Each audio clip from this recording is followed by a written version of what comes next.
G'day everyone, welcome back to the channel. So what we're going to go through today is I want to show you the most effective way to use a lacrosse ball or a tennis ball to mobilize restrictions and stiffnesses in the neck and upper back. Now it obviously goes without saying that the lower back still applies to this video, but for the context of what we're going to go through, the upper back and the neck are probably better just to touch on their own, but please apply this to the lower back as well. What we're also going to touch on is I really want to go through a common misconception of how people do this exercise, and it tends to make the exercise far less effective than what it should be. And then after that, we're just going to go through a really quick progression for those that are doing really well with the exercise and want to get a little bit more out of it. So hopefully the video won't be too long, but there's a little bit of information that I want to touch on. So getting right into it, the common misconception about this exercise is despite using a ball, we don't actually want to roll around on the ball to get the most out of it. I think that's most people's defaults, where we grab the ball, we put it in somewhere, and we're trying to sort of roll that ball around, trying to pancake some of that tissue away. I guess in the idea of giving it a massage, trying to massage that tightness away. Now that can certainly help, where those muscles can feel a little bit looser afterwards. But if you want to see a really distinct change in a short amount of time, we actually want to just keep the ball in that spot and just let it sink in. So the way to do this is you want to find a spot basically. You start in the middle of the upper back, and then basically we want to start on the spine in the middle. We want to roll straight off to one side. And what we want to take note of is we want to take note of how tight, restricted and stiff that area feels. We want to see how well the ball sinks in, and then we want to compare it to the exact same spot on the other side to see which side is the most restricted. So for me, it feels a little bit more stiff and tight on the left-hand side, so this is where we need to be. Now you'll notice that I haven't talked about pain or tenderness yet, and that's because it doesn't matter as much for this exercise where it hurts, because that's, if you want to think of that as the symptom, that's very important in its own right. But if we're trying to solve why that symptom is there in the first place, we want to look for where those restrictions are. So for example, probably about 50% of people, maybe 75% of people will have their soreness and their tenderness on the same side that feels stiff and tight. That's okay, it makes this exercise really straightforward. However, for the other group of people, they're going to have most of their pain and tenderness on the side that doesn't feel that restricted. And the reason why that's really interesting is because we actually want to be on the side that feels the most restricted, not the side that feels the most sore. Because the way the body works is, if I'm really restricted here on this left-hand side, I'm pulling slack or I'm pulling function from everywhere around it. So that can be the other side, it can be above, it can be below. Depends on how you're structured and where that restriction is. But if my shirt tore here, for example, then if I kept repairing this side, but I'm not taking away where all the extra tension's coming from, so I'm not taking away that restriction to restore normal function to my shirt, then I can't solve the underlying cause of why that's become painful in the first place. So a really clear rule for this exercise is look more so for the area that feels the most stiff, that doesn't sink in as well, that's the most restricted, not the one that feels the most tender. So it can be the same side, which is easy, but sometimes it's not, which is why you need to double check on both sides.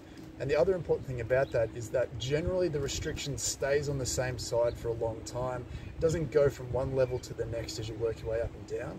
So for me, if my left-hand side's a bit stiff here, there's every chance that the left-hand side of my neck is going to be a bit stiffer, and most of the way down my upper back is going to get stiffer as well on that left-hand side.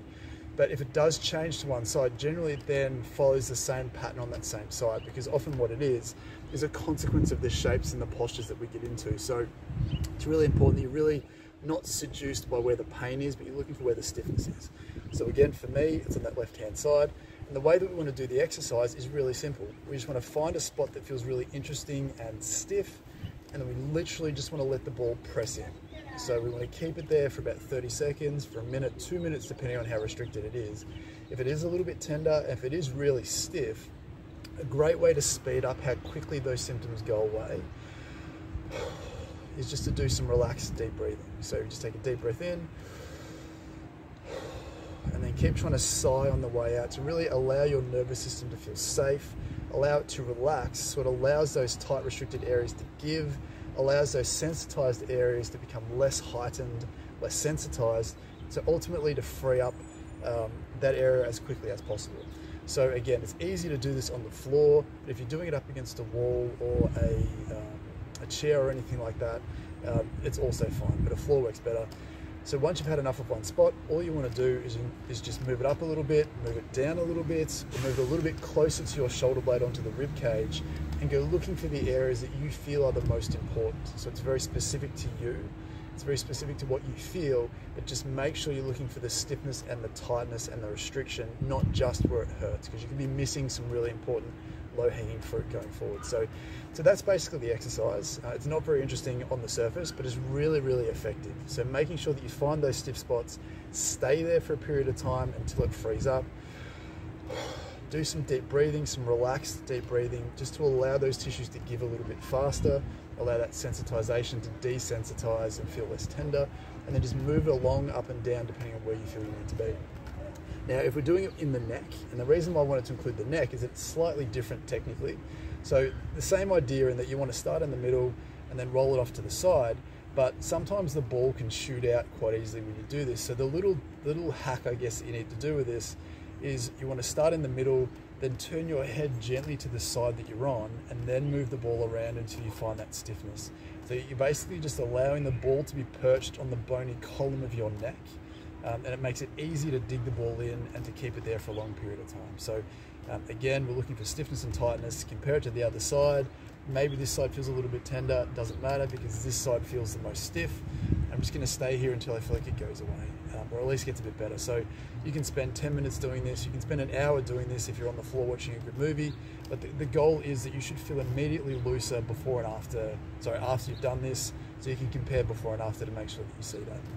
So that's the main idea behind using a ball to free up the spine. Again, the same thing applies to the lower back, it's no different. But for those who want to get a little bit more out of this, what you can do, and this generally applies to the upper back, and it's really, really simple. So again, once you've found your important spot, what we're looking to do is you want to get your arm into this to free things up a little bit faster. So a lot of people don't realize that in order to have normal shoulder function, you've got to have normal upper back function as well, because that shoulder blade sits on top of your upper back, and any arm movements that you do require your shoulder blade to slide and roll up and down, depending on what you need to do. So if you're a little bit stiff because something's restricted, then your shoulder's not going to move as well as it could, so it's going to jam up a little bit more, and is one of the leading causes for a lot of the shoulder pain that we see in most patients. But the interesting thing is, by finding a stiff spot and then gently lifting your arm up as high as possible, we want to get you to oscillate in and out of that end range to really shear free that stiffness as best as possible.